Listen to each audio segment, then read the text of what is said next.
Perkembangan situasi terkini jangkitan COVID-19 di negara Brunei Darussalam. Tidak ada kes baharu disahkan hari ini menjadikan jumlah keseluruhan jangkitan COVID-19 kekal 141 orang. Yang Berhormat Datuk Seri Setia Dr. Awang Haji Muhammad Isham bin Haji Jaafar, Menteri Kesihatan, mengumumkan perkara tersebut pada sidang media situasi terkini jangkitan COVID-19 petang tadi. Kementerian Kesihatan ingin memaklumkan kepada orang ramai bahawa pada hari ini, Sabtu 22 Ramadan 1441 Hijrah bersamaan dengan 16 hari bulan Mei 2020 Masihi. Alhamdulillah, dengan izin Allah Subhanahu Wa Taala jua, tidak ada kes baru jangkitan COVID-19 disahkan di negara ini. Ini bermakna jumlah keseluruhan kes COVID-19 di negara ini kekal seramai 141 orang. Sementara itu, satu kes telah disahkan sembuh dari COVID-19 pada hari ini, menjadikan jumlah keseluruhan yang telah sembuh seramai 136 orang. Oleh yang demikian, jumlah kes aktif yang masih dirawat di Pusat Pengasingan Kebangsaan pada ketika ini ialah seramai 4 orang. Daripada jumlah tersebut, 2 daripadanya masih dalam keadaan kritikal, walau bagaimanapun hanya seorang saja yang masih memerlukan bantuan mesin tambahan halang mesin ataupun ECMO dan mesin pernafasan. Manakala seorang lagi kini hanya memerlukan bantuan mesin pernafasan sahaja. Selebihnya adalah dalam keadaan yang baik. Pada ketika ini, seramai 101 orang sedang menjalani kuarantin menurut Akta Penyakit Berjangkit Panggal 204, manakala jumlah keseluruhan mereka yang telah menamatkan tempoh kuarantin ialah seramai 2,578 orang. Dalam tempoh 24 jam yang lalu, sebanyak 187 sampel telah diuji untuk virus SARS-CoV-2 yang membawa jumlah keseluruhan ujian makmal dijalankan sejak Januari 2020 kepada 16,892 ujian. Seterusnya, berikutan makluman mengenai Bru Health App semasa sidang media pada baru-baru ini, Alhamdulillah setakat ini sejumlah 84,525 orang ramai telah mendaftar sebagai pengguna aplikasi tersebut. Di samping itu juga, sejumlah 1,317 syarikat dan premis telah mendaftar kepada aplikasi tersebut seperti yang tertera di skrin. Untuk makluman orang ramai jua, aplikasi Bru Health App tersebut akan digunakan bagi keperluan keluar dan masuk ke premis-premis yang sudah diberi kelonggaran seperti restoran, kafe, food stall, padang golf, fasiliti sukan dan lain-lain, dan juga bagi premis-premis lain yang akan diumumkan pada masa akan datang nanti seperti masjid dan sebagainya. Oleh yang demikian, orang ramai yang belum mendaftar adalah disyorkan untuk memuat turun dan mendaftar ke aplikasi Bru Health tersebut. Dalam kenyataan media yang sama, Menteri Kesihatan menjelaskan mengenai penggunaan aplikasi Bru Health semasa menghadiri sembahyang fardu Jumaat seperti yang diumumkan oleh Yang Berhormat Pihin Udana Khatib Datuk Paduka Seri Setia Ustaz Haji Awang Badarudin bin Pengarah Datuk Paduka Haji Awang Osman, Menteri Hal Ehwal Ugama. Masjid-masjid akan mula digunakan untuk menunaikan sembahyang fardu Jumaat.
Dengan menggunakan aplikasi Bru Health, orang ramai boleh mengetahui masjid yang ingin dikunjungi tidak melebihi kuota yang ditetapkan. Bahkan menurut Menteri Kesihatan, orang ramai boleh mencari masjid-masjid yang berdekatan. Untuk masjid, now in the health app, dia akan memberitahu tu kalau masjid itu penuh sudah. So kalau penuh, it will not allow you to register in that mosque. So you need to find the other nearest mosque. Jalan hari Jumat apa ni? Hari Jumat depan lah. Say hari ni, if you not going anyway, no need. But most important thing is hari Jumat itself tu, ia mesti membuat the self assessment code. Kalau membuat hari Isnin untuk dipakai hari Jumat yang akan datang, itu dah dipakai itu. Tapi selepas dia sembahyang Jumat, ia mesti membuat hari-hari. That's the most important bit. Selepas dia sembahyang Jumat. Sebab di sana tadi kan mau tahu siapa yang ada demam selepas dia sembahyang Jumat itu. Okay? Jadi kalau orang itu nak membuat, misalnya malas dia membuat lepas sembahyang Jumat itu sehari, 2 hari, satu, the next 1 week itu dia membuat. The next time dia apply sembahyang Jumat, dia kena benarkan tu. Because this person not trustworthy lah.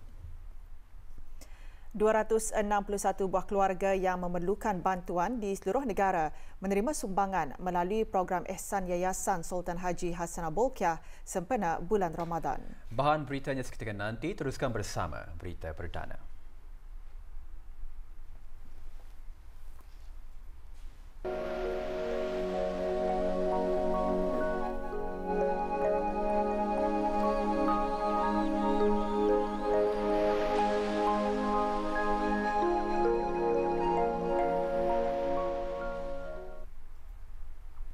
Bank Islam Brunei Darussalam BIBD menyumbangkan 1,000 pek mengandungi cairan gel pembasmi kuman, sungkup muka dan nota kesihatan bagi kegunaan Persatuan Bulan Sabit Merah Negara Brunei Darussalam, warga emas dan masyarakat berkeperluan khas. Majlis penyerahan sumbangan diadakan petang tadi di Kementerian Kebudayaan Belia dan Sukan.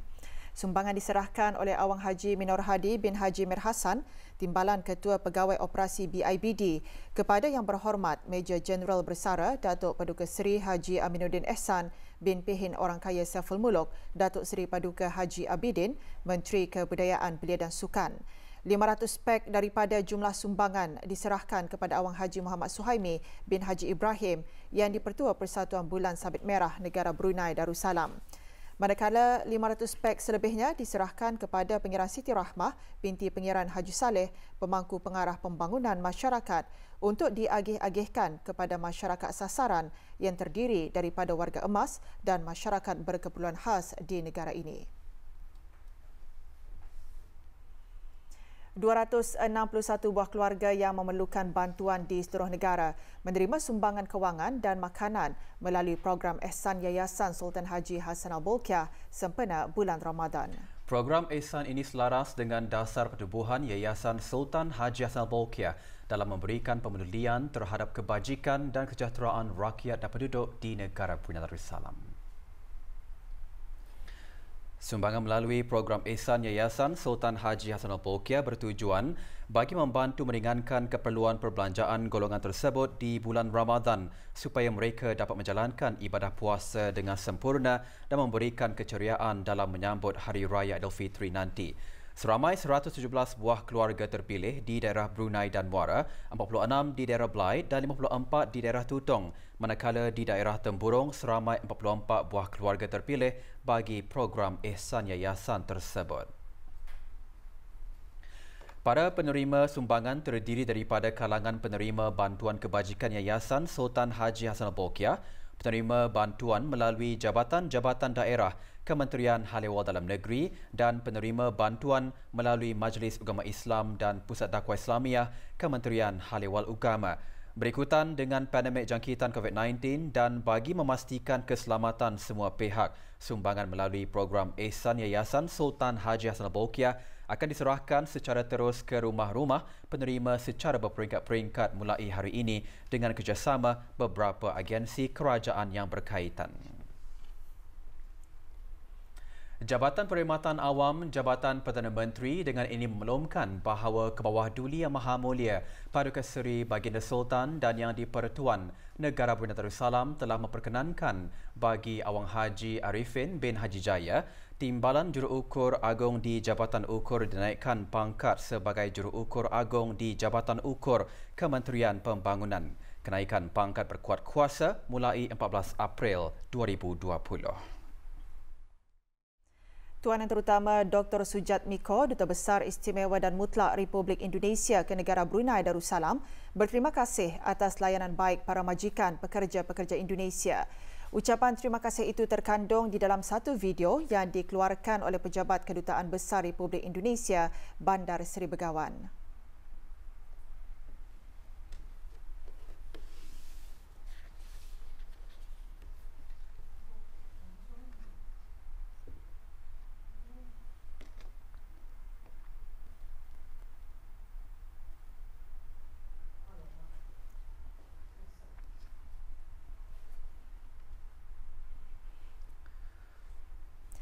Produk Moringa oleifera atau lebih dikenali sebagai merunggai dan herba secara organik, keluaran sebuah syarikat tempatan Mori Enterprise berpotensi untuk menembusi pasaran luar negara selepas penghasilan yang memberangsangkan bagi produk herba berkenaan.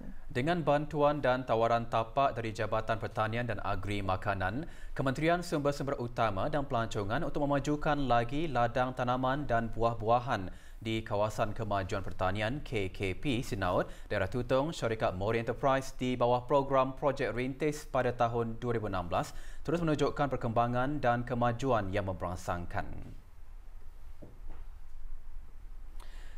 Ladang berkeluasan 3 hektar ini diusahakan oleh Jun Hong Lim sejak 2016 dengan menggunakan teknologi sistem pengairan titis dan teknik permaculture. Beliau melibatkan diri dalam bidang pertanian ini atas minat setelah mendapati bahawa perusahaan pertanian tersebut mempunyai potensi yang besar di negara ini. Selain itu, Awang Jun Hong Lim juga tertarik untuk bertani setelah menemukan merunggai yang mana mempunyai banyak khasiat antaranya mengurangkan tekanan darah tinggi dan tahap gula di dalam darah.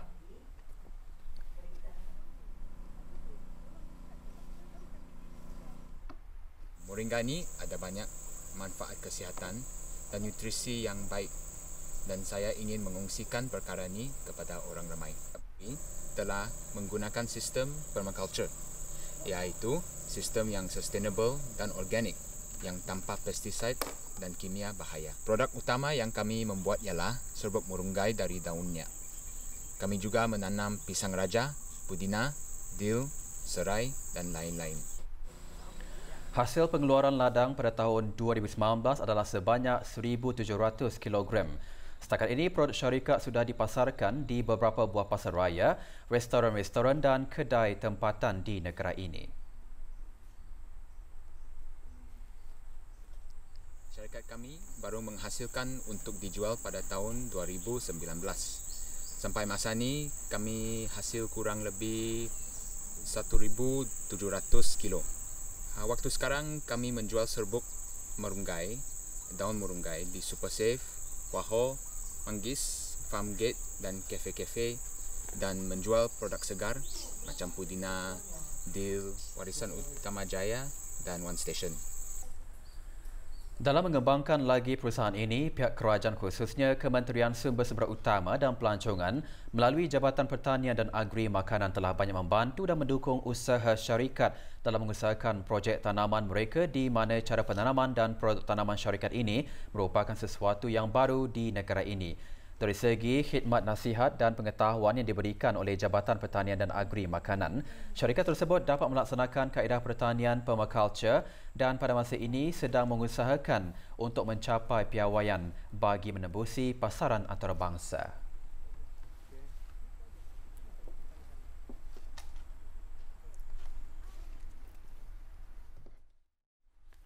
Kami bawakan sekali lagi ucapan terima kasih dari Pejabat Kedutaan Besar Republik Indonesia ke Negara Brunei Darussalam.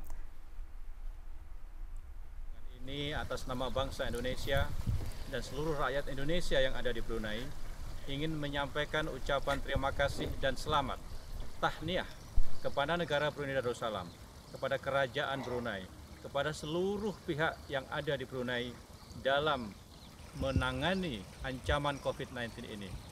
Kami menyaksikan negara ini telah berhasil membendung menyebarnya virus ini, dan kami juga melihat negara ini telah berhasil menangani mereka-mereka yang positif dan bahkan sebagian besar telah sembuh. Untuk itu kita berdoa bersama, mudah-mudahan wabah ini segera berakhir dan mudah-mudahan Tuhan Yang Maha Kuasa mendengarkan doa kita. Atas nama seluruh warga masyarakat Indonesia yang bekerja di Brunei, saya ikut memohon dengan hormat agar mereka yang bekerja di sini dapat meneruskan pekerjaannya, kendati dengan pengurangan jam kerja atau dengan pengurangan hari kerja. Kami memahami bahwa di antara tuan-tuan dan puan-puan ada yang pekerjaannya mendapatkan dampak negatif dari COVID-19 ini.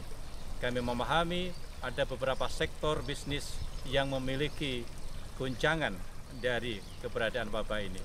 Kami sangat mengharapkan agar mereka masih diberi kesempatan untuk hidup di Brunei Darussalam dan tidak diberhentikan dari pekerjaannya, karena akan menyulitkan bagi mereka, apalagi sampai saat ini tidak ada penerbangan ke Indonesia.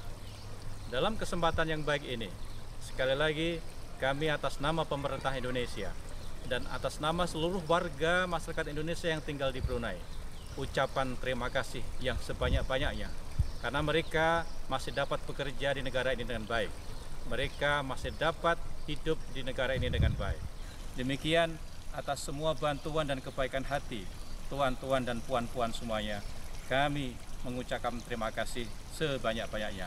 Allah Subhanahu wa Ta'ala memberikan kepada kita semua kemudahan, dan kita semuanya berdoa mudah-mudahan bencana ini dapat berakhir. Menyungkaikan atau memberi makanan berbuka kepada orang yang berpuasa, pahalanya adalah sangat besar, lebih-lebih lagi kepada golongan yang memerlukan. Petang tadi, 200 pek juadah berbuka puasa telah diagihkan semasa program Maidatur Rahman kali kedua. Program anjuran belia Mu'allaf Asy-Syahadah dengan kerjasama Urustia Program Keagamaan Belia di bawah Kementerian Hal Ehwal Ugama dan warga Pusat Dakwah Islamiah itu berlangsung di kawasan lapang bangunan Intan Kompleks, Kampung Sengkurung. Pengagihan secara pandu lalu kepada 11 buah keluarga mu'allaf disempurnakan oleh Awang Haji Abdul Rajid bin Haji Muhammad Saleh, Pengarah Pusat Dakwah Islamiah. Selain pek juadah, buku agama terbitan bahagian perancangan, kajian dan penerbitan Pusat Dakwah Islamiah juga diberikan secara percuma.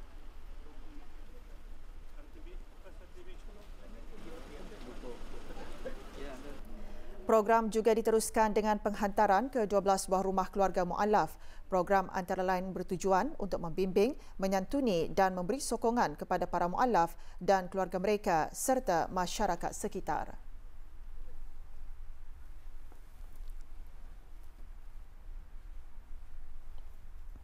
Sementara itu, dengan harapan bagi meningkatkan bimbingan, mengeratkan silaturahim dan meraih ganjaran pahala di bulan Ramadan yang mulia ini, program Maidatur Rahman bagi daerah Blaid juga mengukayahkan Belia Mu'allaf Asy-Syahadah, program keagamaan belia dengan kerjasama Pejabat Unit Dakwah Daerah Blaid. Program dimulakan dengan bacaan surah Al-Fatihah, Sayyidul Istighfar dan doa memohon perlindungan dari segala penyakit. Ia diikuti dengan penyerahan 100 pek juadah berbuka puasa kepada para mu'allaf, golongan memerlukan dan masyarakat sekitar secara pandu lalu. Program Maidatur Rahman merupakan sebuah program bagi menggantikan Iftar Mahabbah yang diungkayah setiap tahun oleh Belia Mu'allaf Asy-Syahadah sejak tahun 2018. Dalam usaha menangani penularan pandemik COVID-19, program tersebut diubah suai kepada program Maidatur Rahman dengan pematuhan peraturan dan nasihat daripada Kementerian Kesihatan dengan mengambil langkah berjaga-jaga dan mengamalkan kebersihan diri serta penjarakan sosial.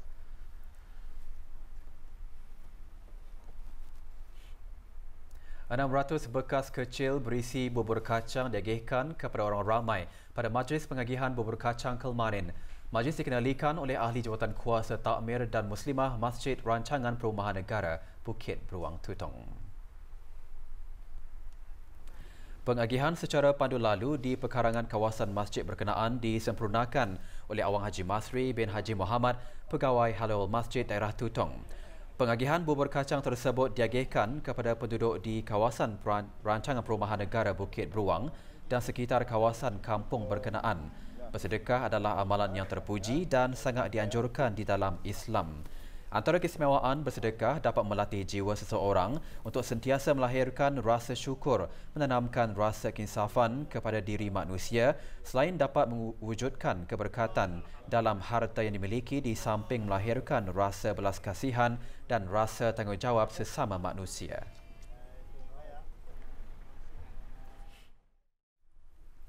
Sokongan padu dan keredaan ibu bapa dalam memastikan peringkat hafalan ayat-ayat Al-Quran terus meningkat dan sesi hafalan yang dipergiat oleh para guru di sekolah antara rahsia kejayaan para pemenang musabaqah menghafaz Al-Quran beserta pemahamannya peringkat akhir kebangsaan sempena memperingati Nuzul Al-Quran 1441 Hijrah.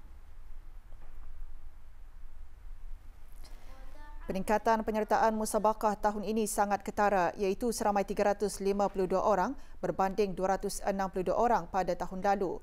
Peningkatan tersebut menandakan semakin meluasnya bidang hafalan kitab suci Al-Quran di negara ini dengan adanya kemudahan yang disediakan oleh Kerajaan ke bawah Duli Yang Maha Mulia menerusi pengajian di Institut Tahfiz Al-Quran Sultan Haji Hassanah Bolkiah dan skim galakan yang dihulurkan kepada Al-Hufaz yang berkelayakan.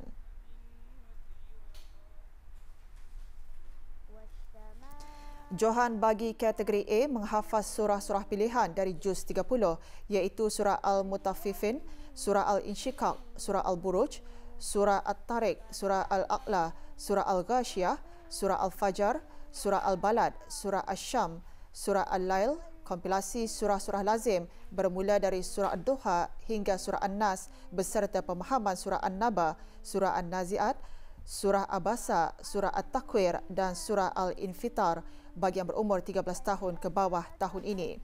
Dayang Nur Aliyah Amani binti Muhammad Al-Amin mengongsikan pengalamannya mengikuti musabaqah tersebut sejak belajar dalam tahun 1 di Sekolah Al-Falah iaitu ketika berusia 6 tahun lagi. Kini berusia 9 tahun, Dayang Nur Aliyah Amani berkata kedua ibu bapanya merupakan pendorong utama kejayaannya dalam bidang hafalan dan adalah menjadi tumpuan utama untuk menjadi hafizah pada suatu masa nanti. Kedua orang tua saya telah mendedahkan bacaan Al-Quran semasa saya masih kecil lagi, di mana saya mula menghafaz surah Al-Fatihah dan 3 Qul. Bagi memastikan hafazan yang berterusan, saya akan mengulang ayat-ayat tersebut di rumah bersama adik-adik dan ibu bapa saya. Hafazan juga disertai dengan ilmu tajwid yang benar dan lagu. Saya mengikuti kelas tambahan taranum bersama Ustaz Zulwaqar dan Ustazah Hajah Nur Zuhairah. Yang perlu ada pada diri penghafaz ialah dekat dengan Al-Quran dan sering membaca dan mengulang hafazan. Allah akan memberikan kelapangan dan kemudahan dalam menghafaz Al-Quran. Potensi Dayang Nur Aliyah dalam menghafal ayat-ayat Al-Quran amat disyukuri oleh kedua ibu bapanya yang berterusan memastikan hafalan-hafalan anak mereka terus konsisten dan baik.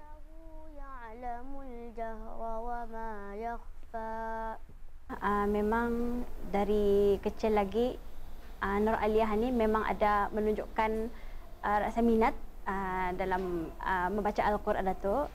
Ia mudah untuk menghafaz, nampaklah kesungguhannya tujuan untuk menghafaz dan ia minat juga. Lepas dari sanalah nampak ayat tu memang ada potensinya untuk menghafaz Al-Quran dan dorongan juga dari guru-guru sekolahnya terutama sekali lah.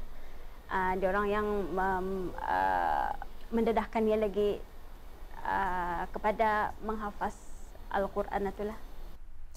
Johan kategori B menghafaz surah-surah pilihan iaitu surah Al-Kahfi, surah Luqman, surah As-Sajdah, surah Ar-Rahman, surah Al-Waqi'ah, surah Al-Mulk, surah Al-Insan, surah Yasin dan surah Jin beserta pemahaman surah Al-Jumu'ah dan surah An-Nur bagi yang berumur 14 tahun ke atas disandang oleh Dayang Najla Sabrina binti Haji Abdul Rajid. Berumur 16 tahun, Dayang Najla Sabrina berkata menyaksikan sebuah rancangan TV luar negeri yang mempertontonkan kebolehan kanak-kanak seawal usia 3 tahun menghafaz ayat-ayat suci Al-Quran menjadi inspirasinya untuk menjadi seorang penghafaz Al-Quran.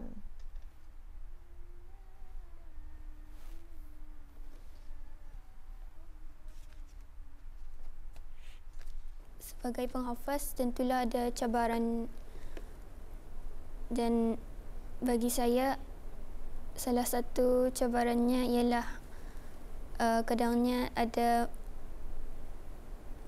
masa saya macam rasa malas cuma tu, dan cara untuk saya menghadapi cabaran itu adalah saya kuatkan semangat dan paksa diri saya supaya menghafaz, dan juga dorongan dari ibu bapa serta guru Al-Quran di sekolah dan kawan-kawan.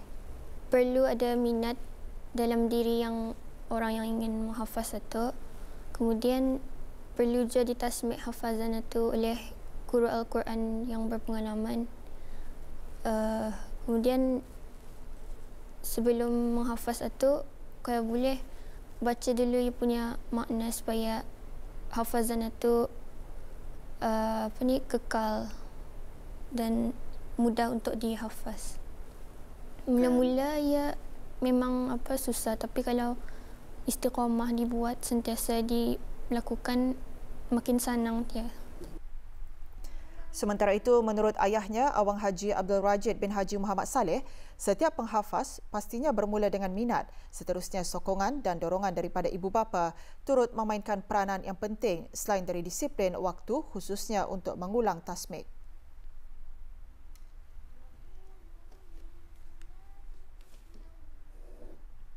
Sebenarnya disiplin waktu itu penting. Memang apabila kita mendisiplinkan waktu, anak kita ni pun memang belajar di sekolah seperti biasa, akademik, itu pun satu cabaran. Jadi apabila untuk mengimbangi antara pelajaran mereka di sekolah dengan pengisian mereka di rumah, ataupun apalagi pelajaran mereka itu memang ada di sekolah mereka, hafazan, tentunya akan memberikan support untuk mereka itu lebih senang kita ni mendidik di rumah. Tetapi apabila sudah di rumah, tentulah mereka kadang-kadang letih untuk belajar. Jadi kita ni pun perlu ada timbang rasa juga. Itulah ada kadang-kadang waktu-waktu yang kita sudah sediakan untuk mereka mengulang tasmik, akan dibayar untuk waktu bila kesesuaiannya.